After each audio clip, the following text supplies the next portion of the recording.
দর্শক, আমরা এই মুহূর্তে রয়েছি জাহাঙ্গীরনগর বিশ্ববিদ্যালয়ের যে সিনেট হল রুম রয়েছে, সেই সিনেট হল রুম আপনারা দেখতে পাচ্ছেন।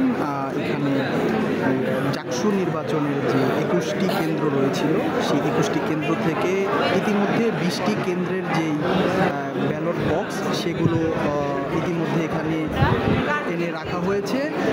অল্প কিছুক্ষণের মধ্যে বাকি যেই একটি কেন্দ্র রয়েছে সেই কেন্দ্রের যে ব্যালট বক্স যেটি রয়েছে সেগুলো এখানে আনার পর মূলত শুরু হবে যে ভোট গণনা কার্যক্রম সেটি।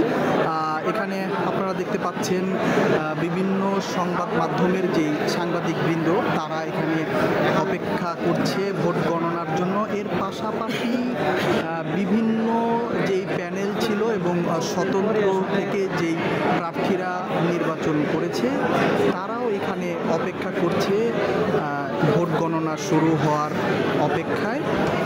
এর পাশাপাশি আপনাদেরকে যদি একটি তথ্য জানিয়ে রাখি, ইতিমধ্যে জাহাঙ্গীরনগর বিশ্ববিদ্যালয় কেন্দ্রীয় শিক্ষার্থী সংসদ জাকসু ও হল সংসদ নির্বাচনে 8টি প্যানেলের মধ্যে 4টি প্যানেল তাদের যে ভোট সেই ভোট বর্জন করেছে। এর মধ্যে রয়েছে বাংলাদেশ জাতীয়তাবাদী ছাত্রদল মনোনীত যে প্যানেল সেই প্যানেল, এর পাশাপাশি সংসপ্ত পর্ষদ এবং সম্প্রীতির ঐক্য নামে দুটি প্যানেল যারা মূলত বাম ঘরানার যেই ছাত্র সংগঠন ছিল সেই সংগঠনগুলোর যে যৌথ প্যানেল সেটি, এবং এর পাশাপাশি আরেকটি প্যানেল রয়েছে স্বতন্ত্র জোটের, সেই এই মোট 4টি প্যানেল থেকে নির্বাচন বয়কট করা হয়েছে।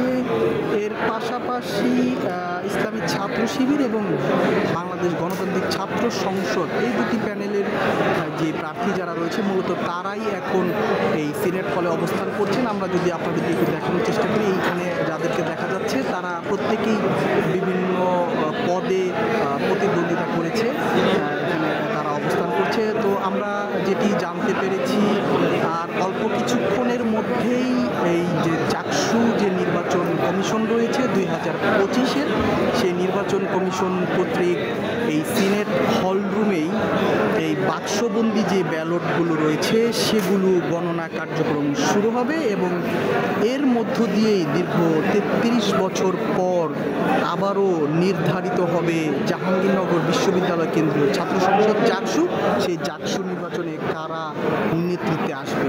তো ধন্যবাদ। এই ছিল আমার কাছে জাকসু নির্বাচনের ভোট গণনা নিয়ে সর্বশেষ তথ্য।